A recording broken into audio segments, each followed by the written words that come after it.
makakaranas ba tayo ng Kasi pagrarasyon nagsimula na kasi itong tag-init Oo. dahil may concern. Baka bumaba yung level ng mga dams natin, partner. At saka yung water level sa ilang dam na-report nga na bumaba na kausapin po natin ang ating butihing Executive Director ng National Water Resources Board or NWRB, si Dr. Sevilio David Jr.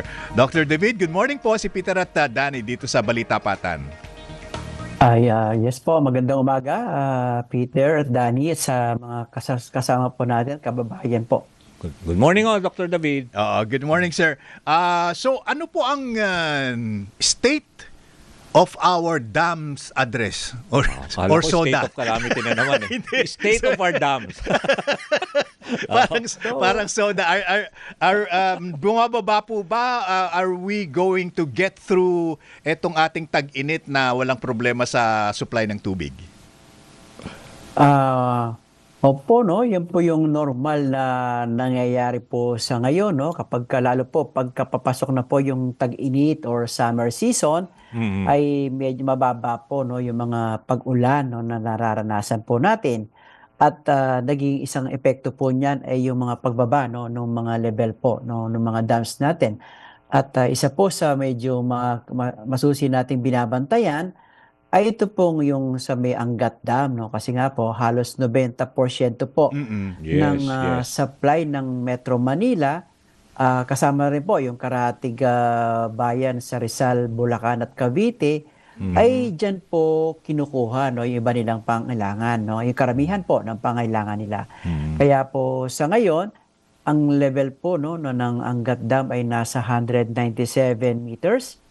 Medyo mababa po yan, no, doon sa normal high water level na sinasabi po natin na 212 meters.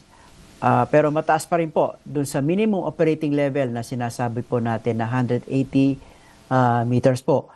So ano po ang ibig sabihin nito, no, kung ang supply po ng kababayan natin sa Metro Manila at ngayon particular po ngayong summer season na pinag-uusapan natin, ay masasabi po natin na medyo nasa normal level siya at sa tipo naman natin ay sapat itong kasalukuyang sitwasyon para po matugunan yung pangangailangan po ng mga kababayan natin, particular po itong panahon ng tag-init ng buwan ng Abril hanggang Mayo po. Pero ganun pa man, no, kasamang Peter at Danny po, Opo. ay hindi po natin sasabihin na kailangan po hindi po maging kampante tayo, no, sa paggamit po ng tubig. Kasi nga po ang Pag-asa po ay nag-declare na rin, no, ng sinasabing El Nino watch, no. Ano po yung ibig sabihin ng El Tag-init Nino na. watch? Oo. Ito po ay yung posibilidad, no, na magkaroon ng El Nino mula po yung particular po itong buwan ng June, July, August po, itong darating na mga buwan ay medyo may posibilidad po, no, na magkaroon ng moderate El Nino na kadalasan po ang ibig sabihin niya mas mababang Hello, Doc. ulan mula po sa mga normal na putol. natatanggap po natin na kailangan din po natin paghandaan. Ayun. Okay. So, kung 180 meters po yung minimum natin sa Angat, ano? At ngayon ay nasa 197. 197 meters. Opo. Paano po ba ang mathematics nito? Gaano po Gaano ba pa kabilis yung masusustain? pagbaba o kung walang magiging pag-ulan? Oo. Tama. Hanggang kailan po aabutin yung buffer natin na 17 meters? Yeah. Opo, yun nga po yung tinitingnan natin. Yung pagka tinitingnan po natin yung mga previews, no? Mga previews na mga taon, no? Nakikita po natin. At ayon naman po sa mga simulation na tinitingnan natin, ay baka kung bababa po yan, ay baka mga buwan po ng mga June or July, no? Yun po yung tinitingnan natin. At sana nga po, ay yung mga pag-ulan ay dumating din pang panahon na yon para naman po mas stable ang level ng dam natin sa mga panahon na yon. Oo, bali Doc, kasi nabanggit nyo, ngayon 197 meters, tapos nabanggit nyo yung moderate El Nino, it can be extended up to August, no? Sabi nyo, ito, pag bumaba sa palagay nyo, 180 meters, June, July, no? Sana Opo. naman magkaroon nga ng ulan, pero ito na ho ba yung pinaka-serious na nangyari na bumaba ng 180 meters at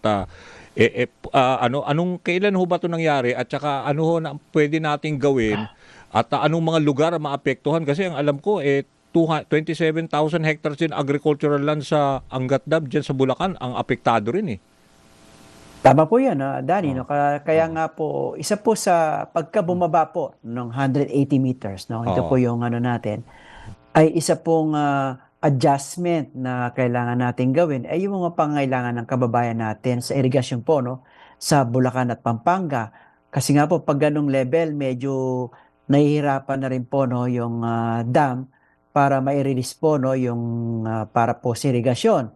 Pero yung pong sa water supply ay sa gano'ng level po ay kaya naman pong matugunan, 'no, yung mga pangailangan. Kaya po Hmm. as much possible sana ay 'wag siyang bumaba, 'no, do'n sa 180 na minimum Yes. operating level para naman po parte yung sa irigasyon ay matugunan pa rin po natin ang buo.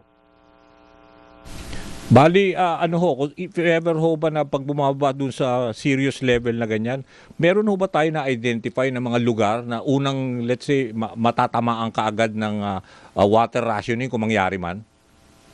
Sa gano'ng level po, 'no, sa Oo. mga 180 meters sa Oo. parte po ng water supply sa Metro Oo. Manila, ay sa tingin naman po natin ay hindi po gaano, 'no, kasi gusto rin Oo. natin pangalagaan, 'no, yung pangailangan nun. Ang isa pong nakikita natin posibleng maapektuhan pa sa gano'ng sitwasyon Anong ay yung lugar? pong mga irigasyon po, 'no, Irrigation. para sa Bulacan at Pampanga po. Oo, yun ang una no na Oo. i-stop yung flow para sa irrigation. Irri- Pero Dr. David, ang Buklao, San Roque at Pantabangan Dam bumababa rin ang level ng tubig. Ito po ba ay normal yung bilis ng pagbaba niya?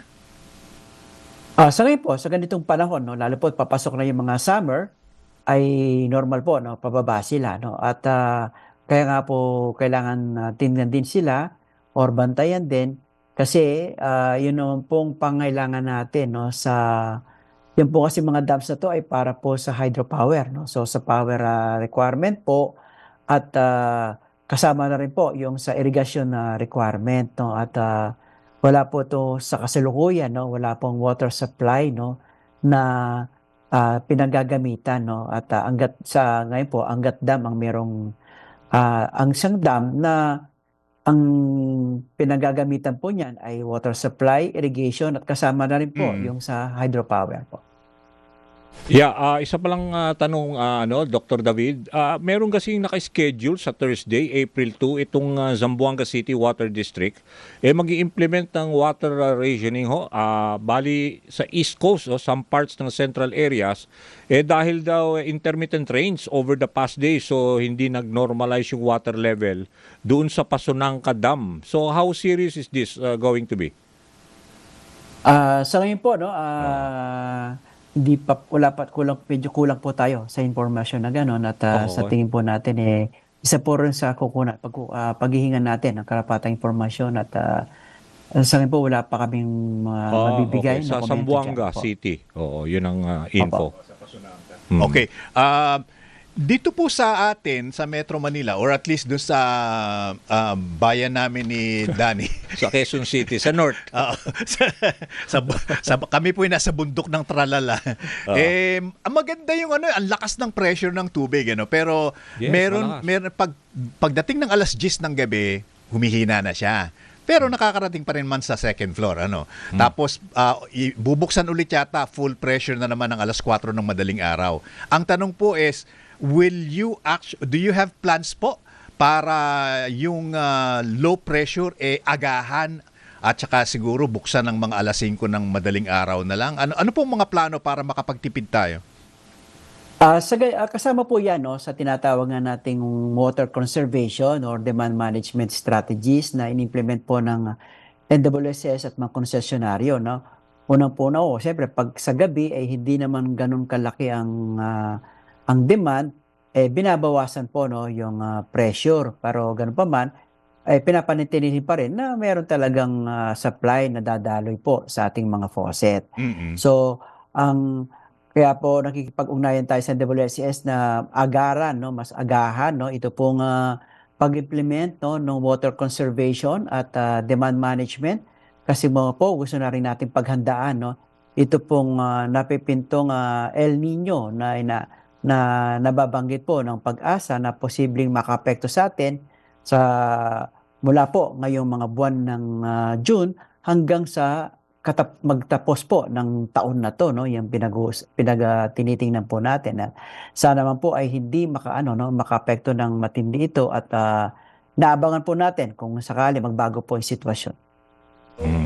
Okay, very good. Okay na ako, O, Doc. sige. Oo. Dr. Salamat David, po. maraming salamat po at inaasahan namin na sana nga kahit paano umulan ng bahagya kasi Oo.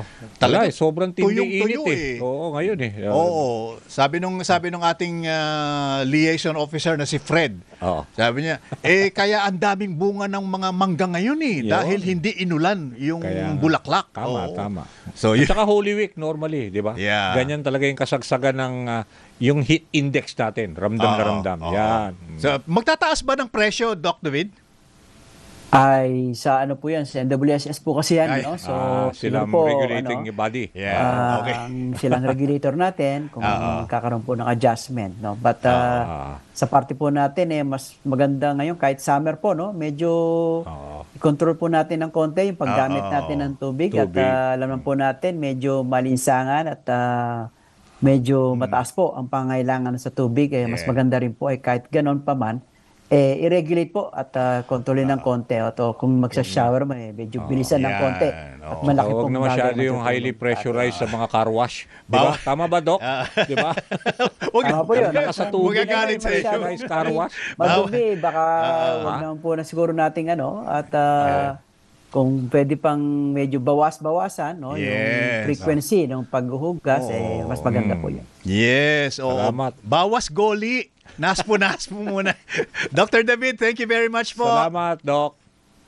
Maraming salamat po at magandang umaga po. Good morning. Si Dr. Sevilio David Jr., Executive Director ng NWRB o National Water Resources Board. Oo. Alam mo, nung panahon namin,